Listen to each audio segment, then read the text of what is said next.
All right, Chelsea fans, welcome back to another episode. That's right, of the London is Blue podcast. Hopefully, your favorite Chelsea podcast out there, and a part of the Men in Blazers Media Network. Dan, one of your hosts here, alongside Sam, CFC Central, and this is our Barcelona match preview. That's right, Chelsea in the Champions League, a little evening fixture in the midweek to get Chelsea's big week of games started with obviously the Barcelona match and then Arsenal on the weekend, which we'll have a separate preview pod for.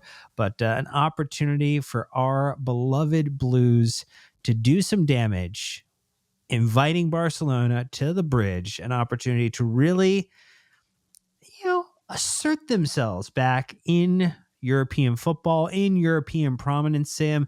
It is a large fixture, I think, more so from the cachet of it than maybe necessarily like the, just how it is within the run of fixtures right now. Like, it is just a Barcelona, one of the biggest names in all of world football, Chelsea, one of the biggest names in all of world football. It's a clash you feel like happens more than it actually has, because when you go back and look at it, I mean, we haven't played them since 2018.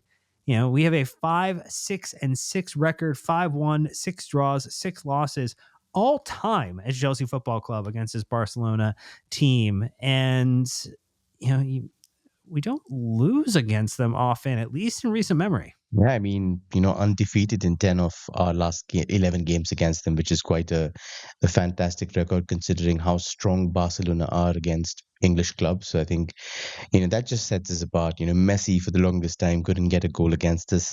Petr Cech had to go to Arsenal to concede against him. So it just says everything that you need to know. So you correctly pointed out, I think it's just one of those rivalries which feels like it happens a little too often and not often enough.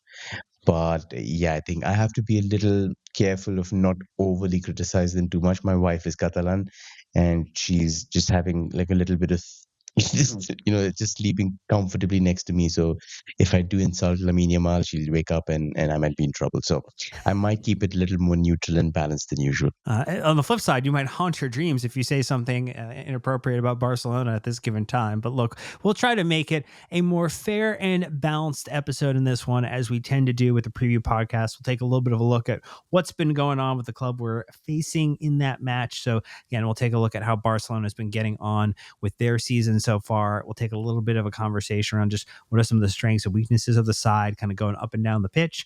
And then we'll flip it.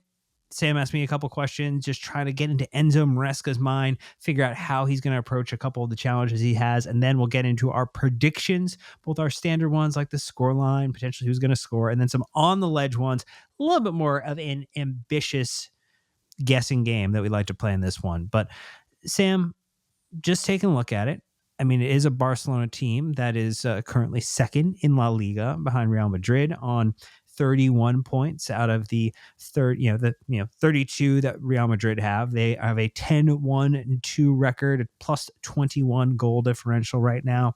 Some of their last fixtures, they've been scoring goals. They beat Athletic Club 4-0. They beat Celta Vigo 4-2. Club Brugge beforehand was a 3-3 draw, and Elche was a 3-1 victory for them. They lost, obviously, in that match against Real Madrid 2-1. And so, they have had some, pretty strong and solid results this season. When it comes to maybe the Champions League fixtures, they're kind of more like us. They've been just a little bit rockier, I think, in the overall performance. And it does feel as if this is very much a winner of this game is going to be able to cement themselves back fully within this current Champions League competition for the year. And the one who loses or potentially doesn't walk away with maximum points is going to maybe be on the outside looking in as a result of the total table structure and the new format. Definitely. I think, this is just clash of the titans always between two teams, but there's a lot at stake because both teams have their own issues going on. I don't know if anybody outside the Barcelona sphere is aware of it, but there was an article in the Athletic that came out saying that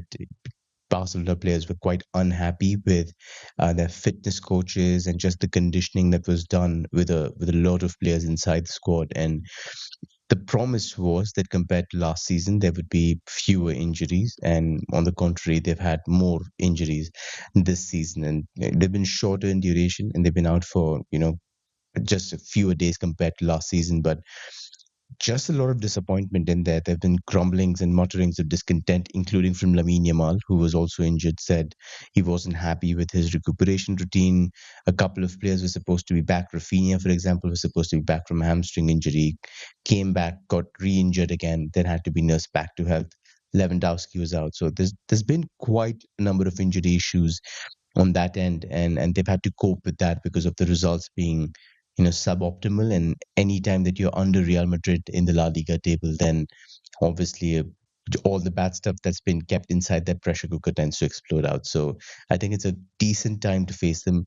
Matt Law has talked in the podcast about that 3-3 draw against Club Brugge that could have been a 4-3 win for Club Brugge as well. So um, you know they're there to be taken. You can definitely go out there, and you mentioned before the spot, not the Barcelona of old, not the superstar makers except maybe Lamine Yamal in there, not the kind of magical technical brilliance in the middle of the field. Pedri's not there, Gavi's not there. So you need to go out there and really, really make a statement like you did against PSG in the Club World Cup final. Yeah, and I think you highlighted a couple of the players, Pedri and Gavi, not available in this one. It's just some of the things that are going to potentially impact them as it relates to it. I mean, we record this a little bit later, so we typically don't have the benefit of the manager's pre-match press conference. We do for this one, though. So, and I know, Sam, that you watched a little bit of what Hansi Flick had to say about his team and then also about Chelsea. I mean, he did seem to be very complimentary about our side at the moment, which maybe just like a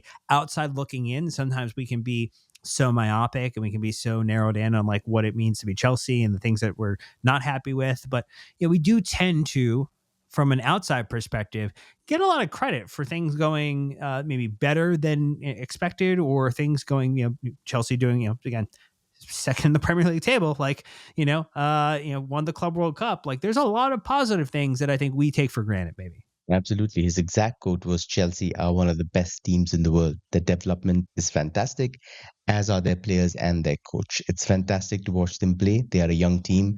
And for us, it has to be a good match and we have to compete. We are confident and we will fight tomorrow. So quite complimentary there.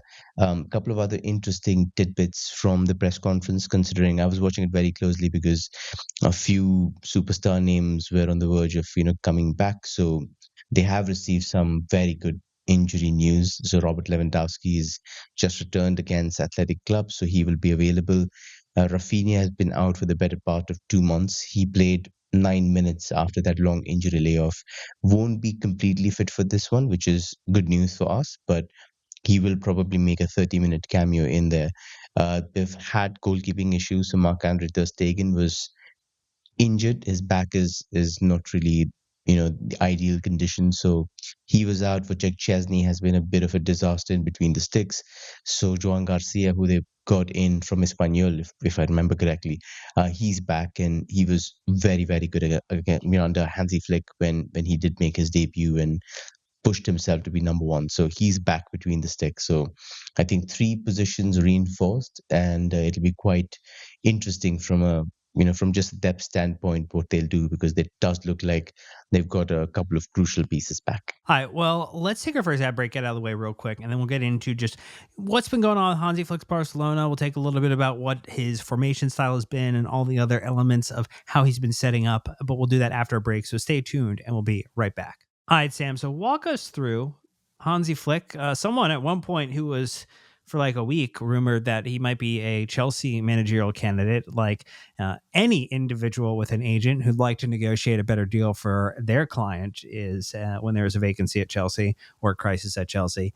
How has he been getting on with Barcelona? Maybe you can walk us through his traditional style, and maybe how he's starting to adapt that more recently. Yeah, quite a lot of stuff to unpack, to be honest. And in one word, if I could just say it's just attack. I think the guy lives and breathes attacking football.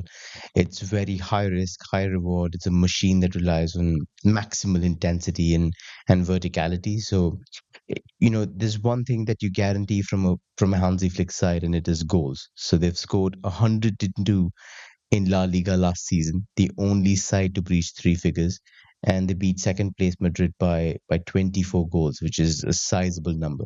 This season they have 36 in 13 games, also again well ahead of Real in who top of the table, and they continue to feature in a lot of high scoring games. 6-1 against Olympiacos, 3-3 against Bruges. So even in a bad sense, 4-1 against Sevilla, which they lost. So it's just attack wise, they're very, very well oriented. Obviously, have the firepower, the attack, which we will talk about. But for context, if from an individual perspective, we would try to analyze the micro elements. Chelsea have just two players in the league with more than 5 goals and assists, and Barcelona have 5. So if there's one thing that you have to come up against, it's definitely a well-drilled attack, a lot of creative ingenuity in terms of trying to make happen a lot of things from absolutely nothing, and that's what they're really, really good at. Hansi Flick in general has just a really good record in the Champions League. I believe whatever side he's managed in the Champions League has never failed to score. So if you do keep a clean sheet with this one, absolutely hats off moment to Enzo Maresca. Barcelona have also scored in 24 consecutive Champions League games, and they've produced 67 goals across that run. So generally, when a Hansi Flick side plays in the Champions League, it's a high scoring game. I believe their average goals in a Champions League game involving Barcelona is 4.8. So, on the ledge prediction in the end, but you can probably get a hint where I'm going with this, Dan. Yeah, you are giving us a little bit of a preview of that one there, but we'll kind of couch that one for just a moment. I mean, can you kind of continue just maybe giving us a little bit of idea, just players, positions, maybe kind of go just, back to front. I mean, obviously we talked a little bit about the goalkeeper situation a moment ago before the break, but, obviously we'd love to hear about, how he's been setting up his defense, the players that he's been using, what's worked well, what hasn't worked well. Yeah, I think definitely injury has played a part in terms of reshuffling and reorienting what he wants his side to do. But generally, when his personnel have been fit and fine, he's favored a 4-2-3-1. There's been a recent shift to a 4-3-3 in the last couple of games. And I mean, I'm taking a very informed, educated guess, but I think it's something to do with the midfield pivot. Maybe he's not happy with the balance there because of Pedri and Gavi being injured. So we'll talk about that in the midfield section. We already addressed the goalkeeping situation and do believe Joan Garcia will be there. Very good shot stopper, good with his distribution, has been quite solid so far. Will be good to see how fit and sharp he is after that 2 month absence. So that'll be good to see. That right back, Flick has used centre back, full back hybrids. Both of them have been linked with Chelsea extensively in the past in Jules Koundé and Araujo.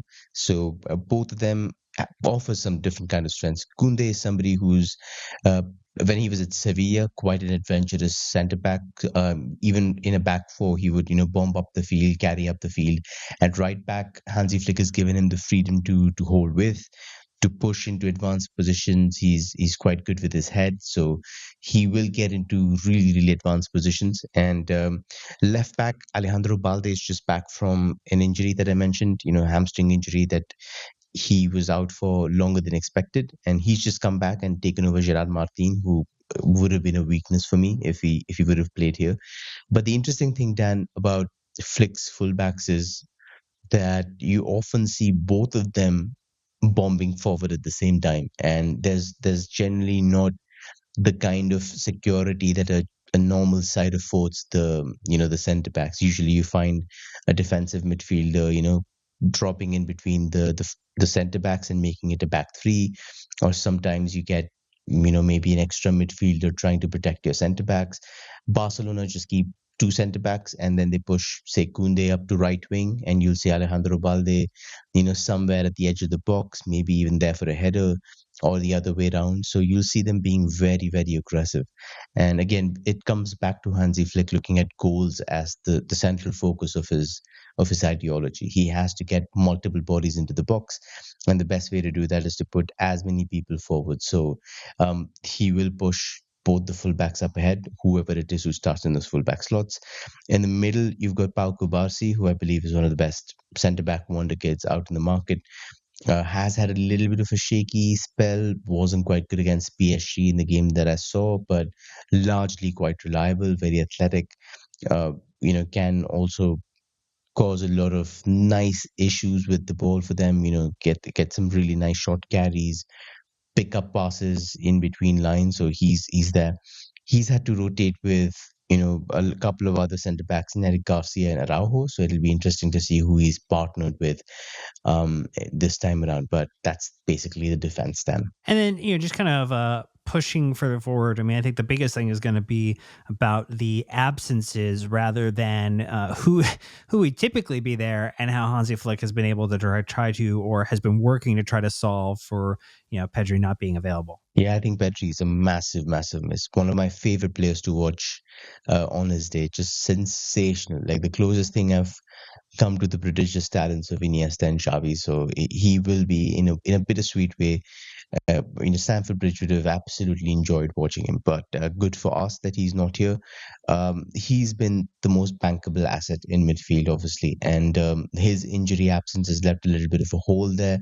You need somebody with athleticism because Flick wants his midfield to be aggressive. Obviously, if you want your side to be high pressing and being able to be very, very aggressive in the counter press, then your midfield has to join in whenever they can, has to be able to cover ground quickly. And that's been the issue with Frankie de Jong, who's somebody who's quite, reliable in terms of doing certain things. He's very good in the first phase.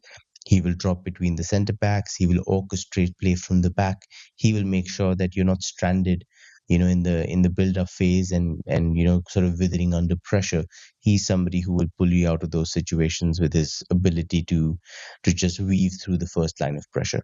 But it's the second midfielder that has caused a lot of issues, and Eric Garcia has played there as a more defensive minded player.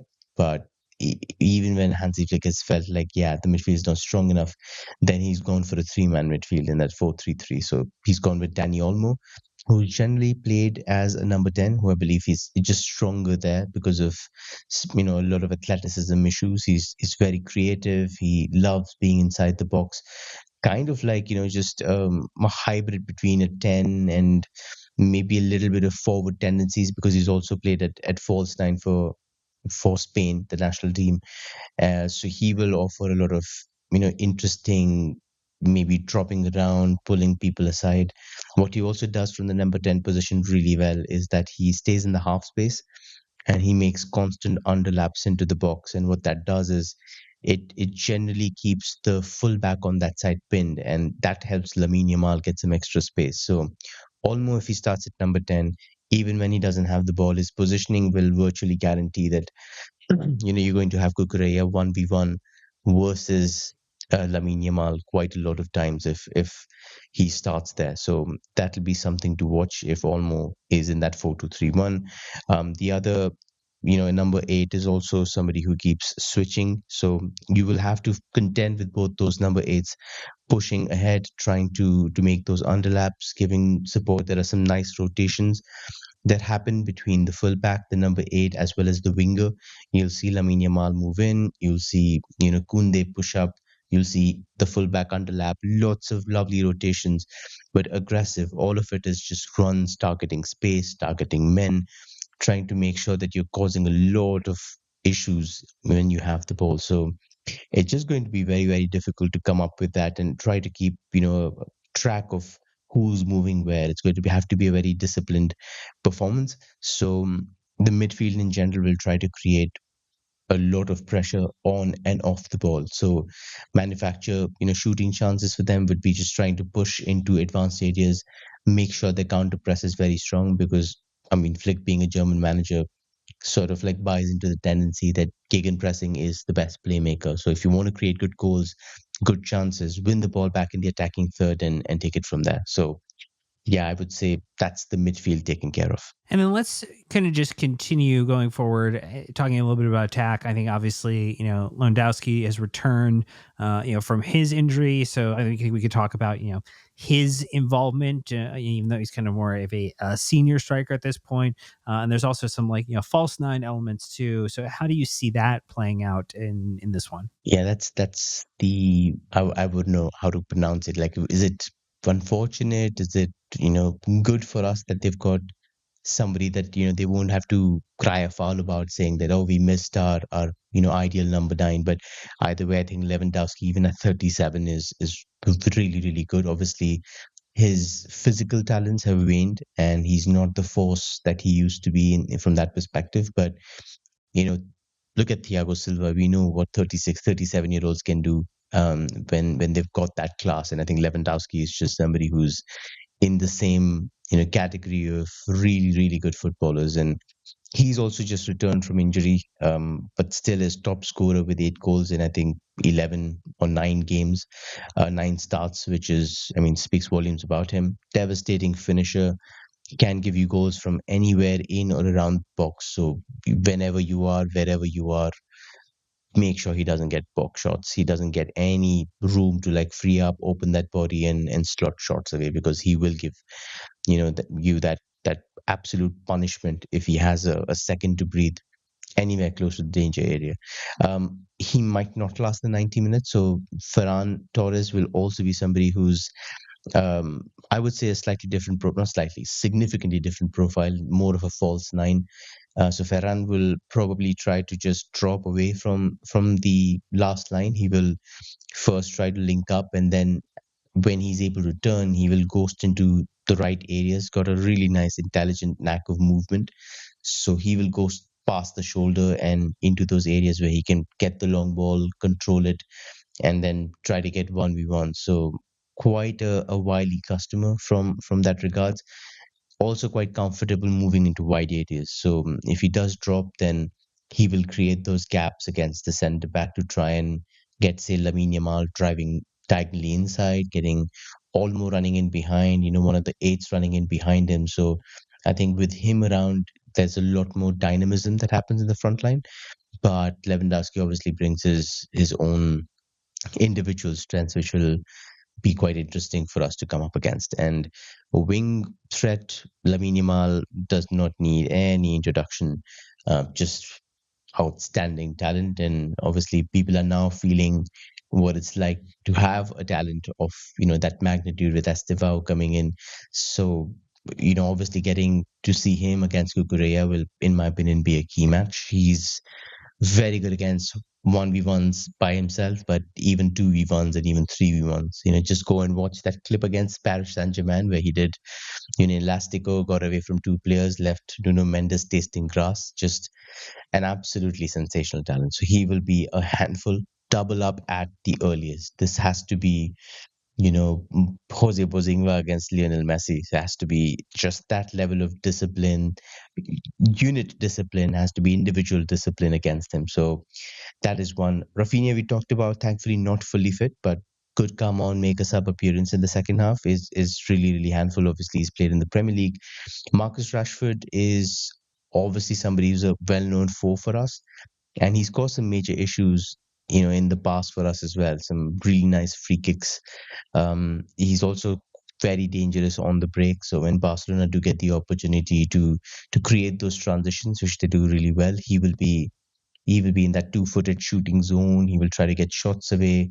He's also come in and had a hand in like 6 or 7 goals already, which is really, really good from him from a form perspective. In the press conference, Hansi Flick did state that he is apparently ill, and they're still to make a decision closer to the game whether he will feature from the start. But either way, even from the bench, he will be quite a handful. And just to point out, Dan, from an attacking perspective, Rashford and Yamal both have 6 assists each, and both of them account for nearly half of the 26 league assists. So the goals do come in terms of not just, you know, from a scoring perspective, they're created from the wings, and that comes from being able to create that level of threat against the fullback. So you have to be very, very careful. Yeah, will be interesting to see. I mean, think about it though. They, for all the league assists they have, they both only have 1 assist in the Champions League this season.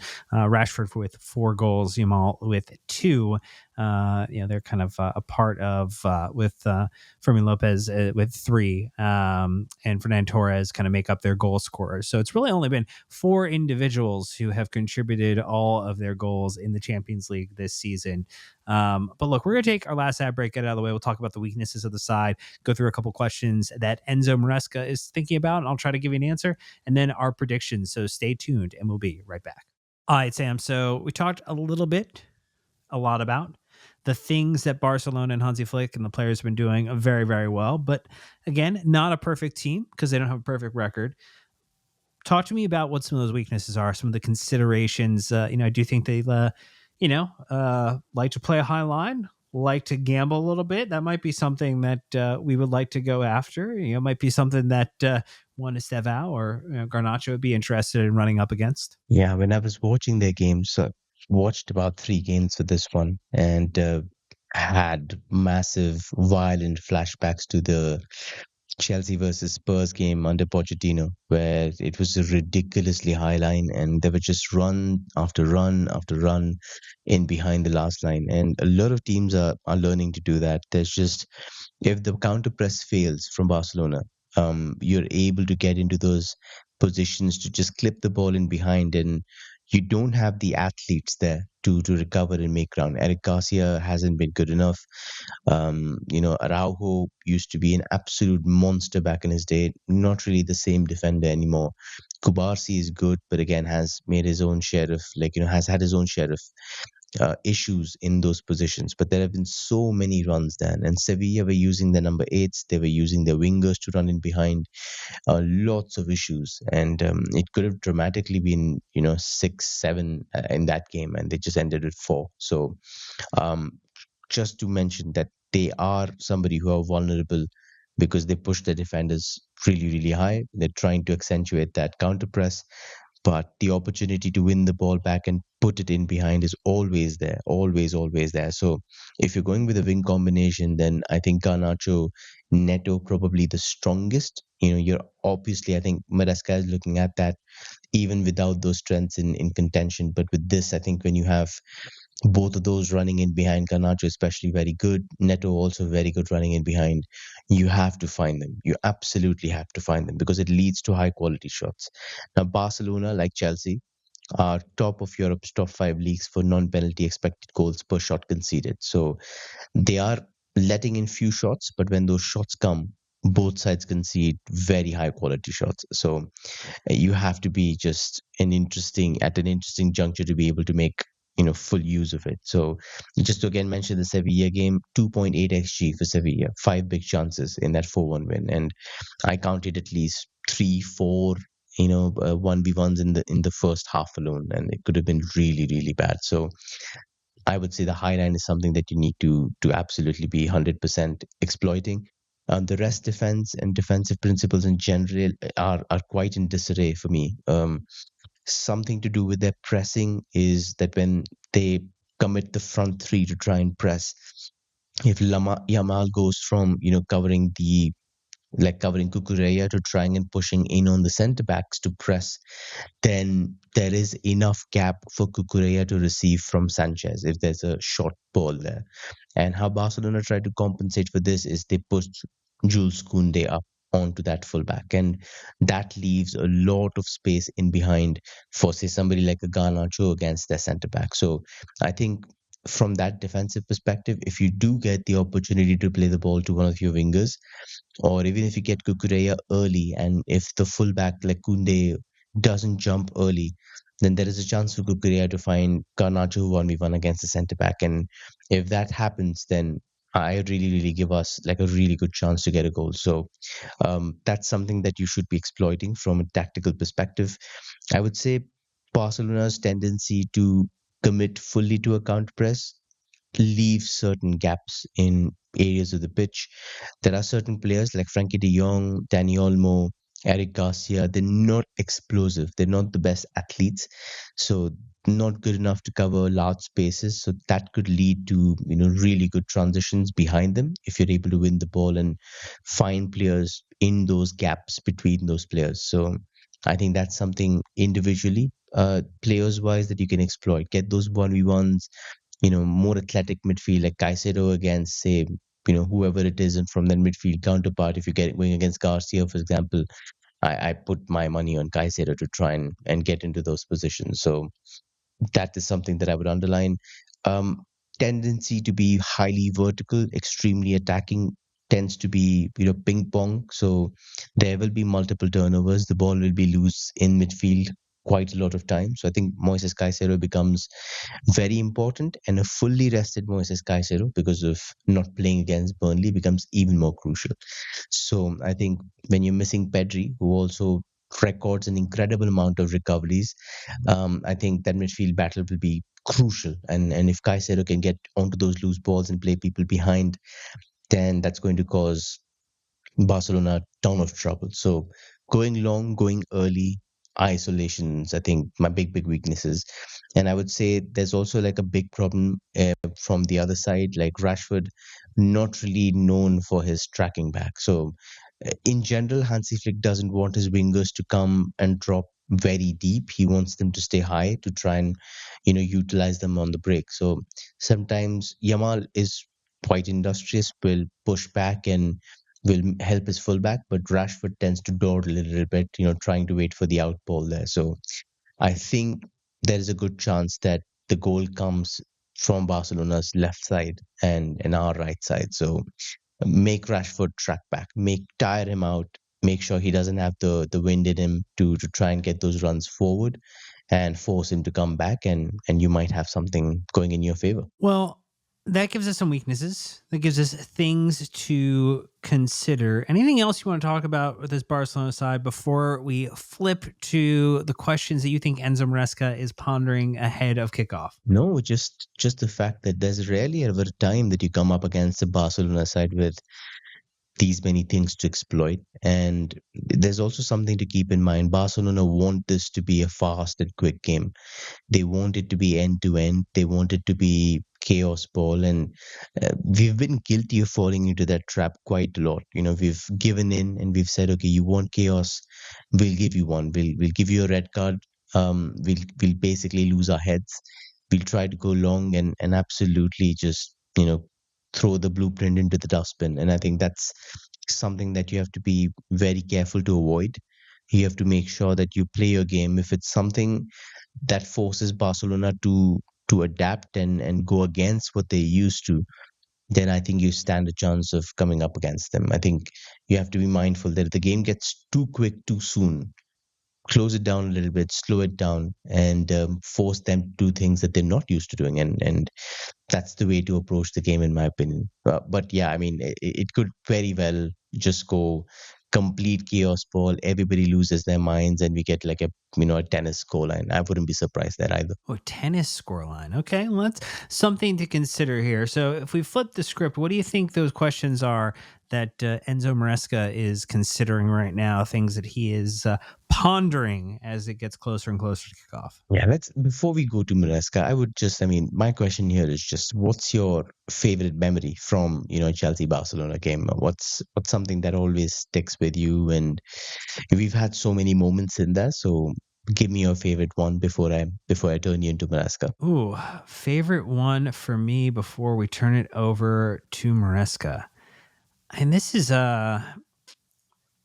I mean, if we're talking about like we haven't had, unfortunately, we haven't had like a lot of wins right recently when it comes to this. I know you talked about like undefeated runs, but sometimes that definitely doesn't like taste as good as a victory as it were. I mean, obviously, the last win that we had was the 2012 victory in the Champions League, the 1-0 game.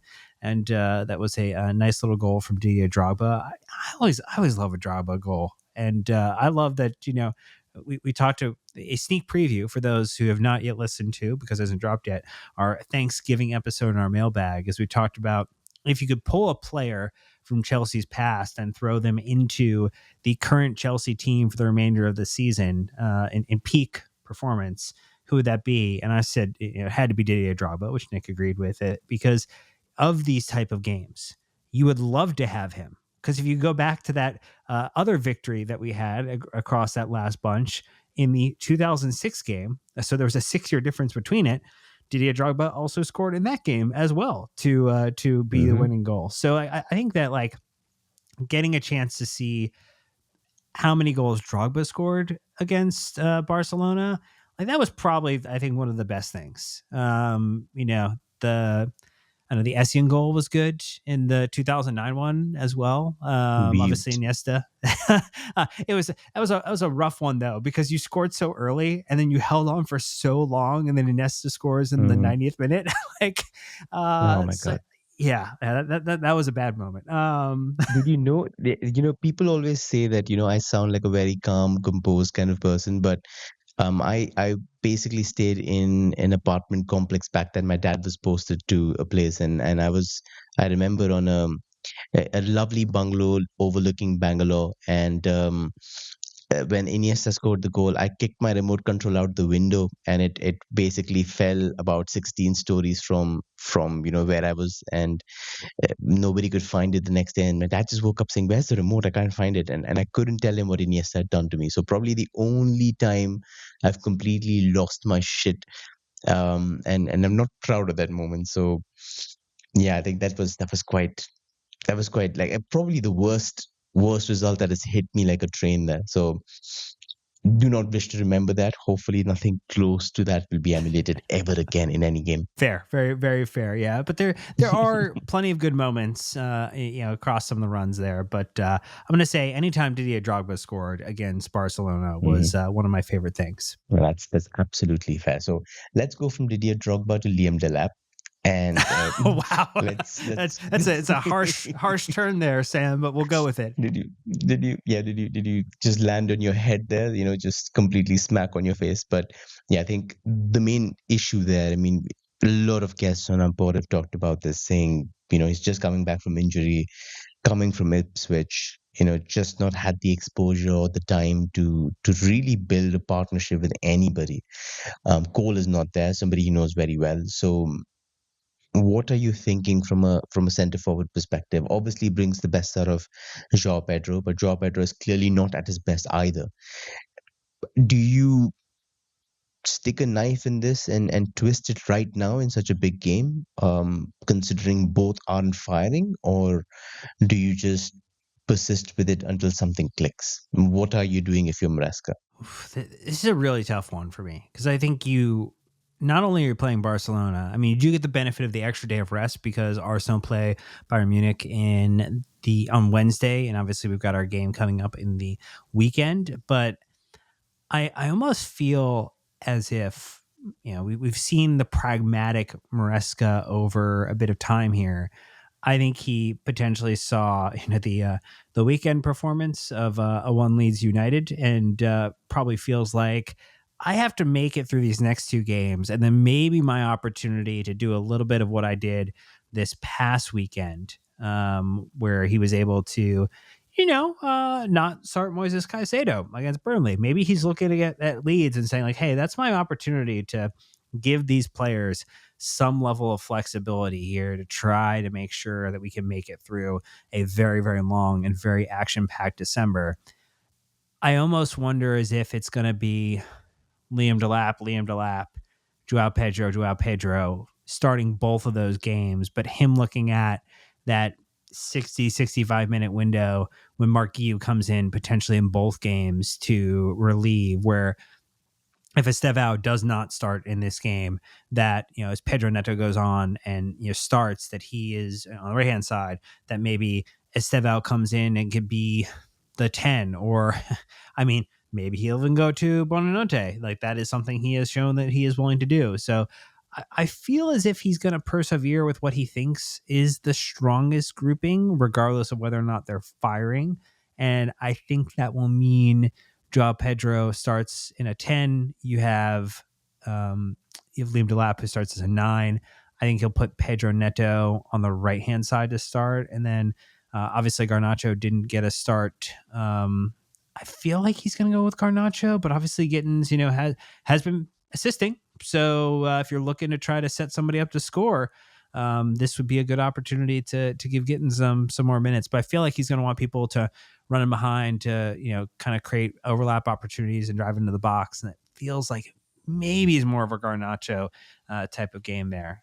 In this one. I completely agree with you. I think the big issue for Maresca, like we mentioned, Flick and Barcelona always score. And they're not looking to win 1-0 here, in my opinion. They're looking to try and get maybe 2 or 3 or even 4. So you might have to match that, or you might have to absolutely, go one ahead of Barcelona unless you're happy with the draw in this one. So I think the big issue is you've seen the kind of impact Estevao has had for club and country. You've seen the impact that Joao Pedro and Delap have struggled to have in recent games. So it's just trying to figure out whether you want to throw Estevao in that number 10 position, move Joao Pedro up front, and then try to get Delap later on. So maybe that's a thought going through his head because he will be thinking ahead. Obviously, we've talked about if you want a really, really, explosive front line, then, you put Pedro Neto at number 9, you put Joao Pedro at number 10, you put, Garnacho left, and you try to get Gittins right, or you switch Gittins at Garnacho. So I think that's also a very workable front line in this one. I wouldn't absolutely would look to do that considering you have three runners then, one with absolute lightning pace and two other guys who are very, very good at running in behind to cause Barcelona a lot of issues. So I think that's something that I personally would be thinking. But like I mentioned, maybe the safer option is to just go with them both and try to get them clicking because you want Delap to be sharper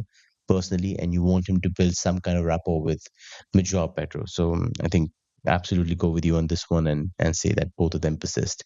But yeah, I mean that's the only question I have for you for this one. I think um, just everything else seems set in stone. It's too big a game to make massive wholesale changes or overthink this. You just go with your 11 and hope for the best and plan for the worst. So let's move on to predictions. And you're on the ledge for me, Dan. What do you have for me here? Well, should I do scoreline first? Should we do scoreline and results? Because I Mm-hmm. feel like that's Yep. probably the.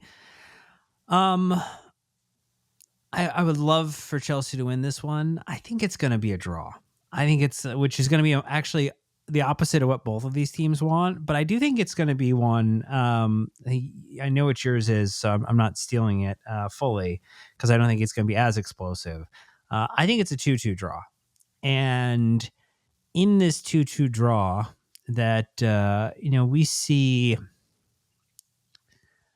I'm going to say both of our goals come from dead ball opportunities, whether that is a set piece or kind of a corner kick. Wow. Okay, that's quite an interesting one. I think Barcelona are quite decent from set pieces, so that definitely is an ambitious one, and I'll give you that. That's definitely an on the ledge prediction for me. I did mention to you before we started recording, mine's a 3-3, unless of course it's a 1-1 with like 2.5 to 2.9 xg for either side. So it could be that kind of a bonkers result. But if everything goes the way that I see it going, I could see this to be a 2-2 or a 3-3, like you mentioned. So that's my scoreline.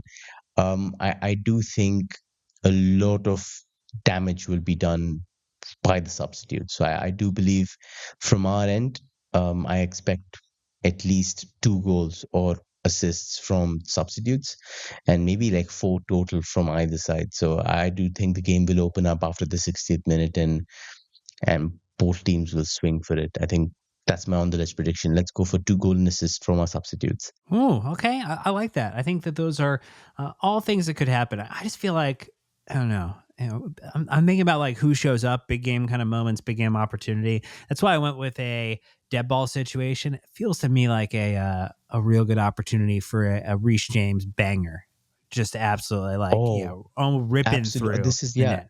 I mean, I'm glad you stole that from me because I wrote this down in my notes and I completely forgot about it. It was just like when I mentioned just the problem Barcelona have pushing, their fullback onto our fullback. So I think there will be spaces for Reece James and there will be spaces for Cucurella. And I think if either of them push into central positions, there's a very good chance that you can get an assist from either one of them. So an assist for a fullback is also a great prediction to have. So I'll give that to you. Absolutely well done, Dan. So an assist for that, I will give you points for this one. Oh, wonderful. Well, look, not much time since this is releasing the day of the match left until Chelsea take on Barcelona. So we hope you enjoyed this episode of the podcast. Obviously, we'll be back afterwards for a match review. Hopefully, against all odds, being a Chelsea victory, not the draws that we predicted in this one, and hopefully not talking about a loss.